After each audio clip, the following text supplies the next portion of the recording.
Chet Holmgren had himself a game last night, and I know this is only Summer League, but there's a lot to glean from watching this unicorn go up against pro competition.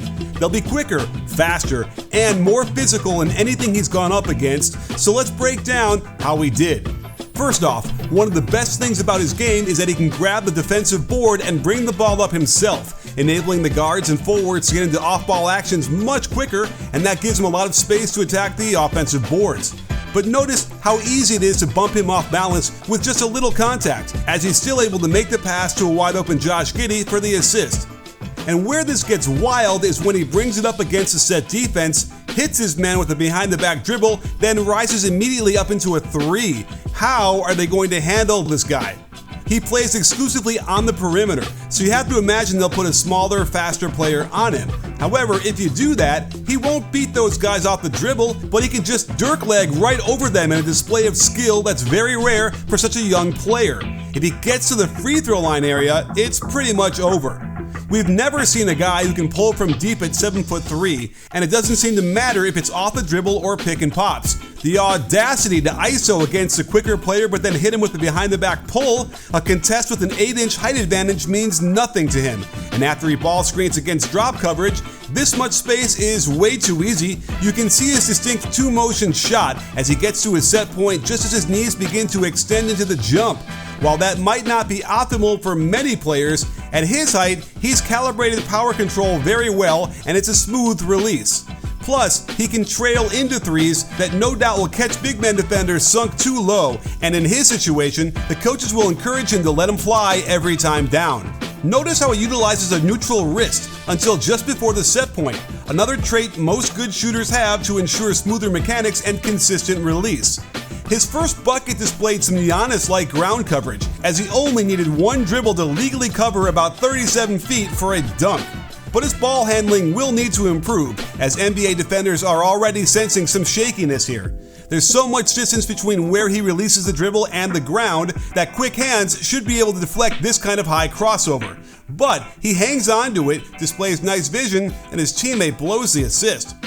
He's figured out that the behind the back dribble is a lot safer, and his arms are so long that he can rapid fire dribble to get out of trouble, get into an attack, but rather than stretch to the hoop for a lefty finish, he decides to rely on the refs to give him a call, which might not come to a rookie in the regular season.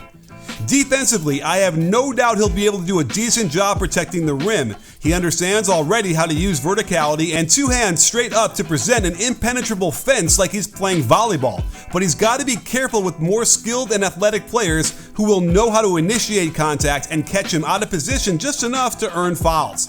He's got good positional instincts on his drop coverage out of the pick and roll, and his long arms let him give more room to the ball handler. Check how he double pumps out of fear of the block before missing the contested shot. He maintains equidistance between the ball handler and the roll man well, allowing him to get back to his man. Notice how he gets bumped off his position, but Coburn decides to go on the wrong side, allowing Chet to impose his will in returning this one to sender. But you can bet that big man will get into his body no matter how good he is at recovering back to the roll man, displacing him until he's no longer able to contest the shot and either has to foul or get so close to the basket with a relatively strong move that not even Holmgren's 7'6" wingspan can get to the jump hook. My conclusion with some degree of certainty is that he'll get 30 minutes a game with no pressure on this team to win at all, and he'll provide plenty of awe-inspiring highlights at the level we've never seen someone this tall accomplish before. But we'll also see a lot of mistakes and skill deficits indicative of a typical NBA rookie big man. His ball handling isn't up to NBA standards just yet, as he got stripped too easily on a double team near half court, and he'll have to read defenses better from one pass away, as the wings defender can disrupt this dribble into a turnover without much effort. And his footwork needs, well, a lot of work. Even though he makes the nice pass for the dunk and assist, check how twisted his feet become, and then on this roll, I'm not even sure what his intention was, but he needs to clean this up quick. And the biggest issue is how his lack of strength and high center of gravity is going to be abused by stronger players he has to guard. Notice how he gets bent over at the waist over and over again in his struggle to maintain position down low, which negates his incredibly tall frame, and this can affect him on the offensive end as well. Check how easy it is for him to get pushed out of the way when this should have been an easy putback. What might be my biggest fear isn't his defensive presence, since even if he gets beat, his hand up with this kind of reach will cause problems for guards, no doubt. But watch what happens after another great display of ball handling skills in the open court. After the no-look pass, his strides are so long and get pretty far outside his cylinder, especially when decelerating. While he says he stepped on someone's foot, I stepped on somebody's foot, just tied my shoe tighter and went back out there. I feel fine though.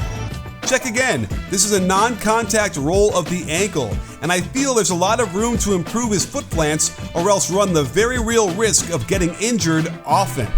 This will be a wild ride, and one that could possibly turn him into an all-star after a couple of years of polish and experience. That's certainly what I'm hoping for as we enter the era of Chet.